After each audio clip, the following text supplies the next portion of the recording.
is the head of the Palestinian mission to the UK, Husam Zomlot, who joins us on the line. Good morning to you, Mr. Zomlot. Thank you for joining us. Before we get to the problems, and you know the problems better than almost anyone, let's begin with the reasons for joy or maybe perhaps relief this morning, not least for someone like you whose family are from Gaza.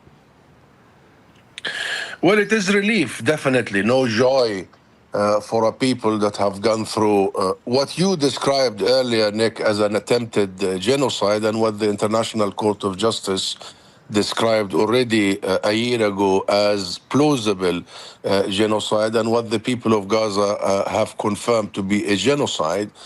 Israel Forgive me, has Mr. Zomlot, I don't want to argue with you, but I didn't describe it as Zomlot. I said Palestinians did, and the court didn't quite do that, as you well know. They said there was a plausible legal case, not plausible genocide, but do go on.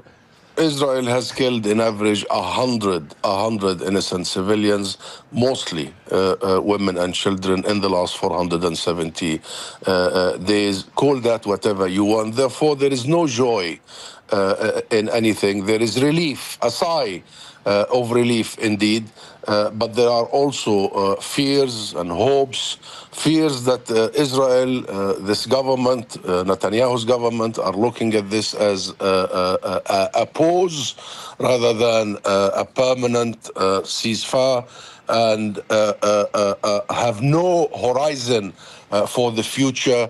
So even this pause will be very temporary.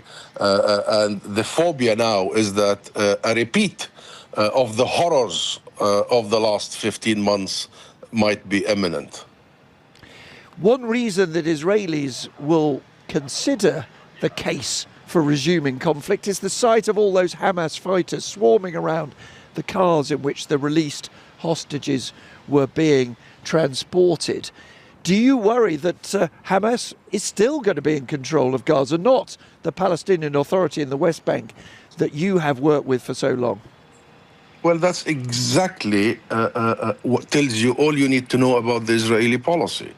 The one red line Israel had during the talks for a ceasefire, the one veto was over the Palestinian government to return to Gaza. That's the main veto, because Netanyahu and Israel, because the current political class and thinking is that once the government of Palestine returns to Gaza, once there is unity between Gaza and the West Bank, then life comes back to the very idea of a Palestinian state, and this is exactly what Israel doesn't want. It doesn't want a way forward. It doesn't want to see a Palestinian state materializing. It doesn't want to see the international consensus of a two-state solution being achieved. And its way to do so is the 6th of October. It wants to go back to the status quo ante. It wants to see Palestinians divided. And that's so exactly let me ask you the question I asked the Israeli foreign minister. Last sentence, that's exactly why at this very point in time, we should never, ever go back. No status quo ante. We should turn this tragedy into a serious momentum towards the future, despite what Israel wants and how it got us where we are at this point in time. So let me ask you the same question I asked the Israeli foreign minister yesterday. Despite all that you say and he says about the problems ahead, where is the hope this morning? The hope this morning is the realization among everybody involved that you cannot manage the conflict anymore. You have got to resolve the conflict, number one. Number two, no matter how much killing you do, you cannot crush a people's desire for freedom, a people's desire for dignity, a people's desire to raise their children in a different situation.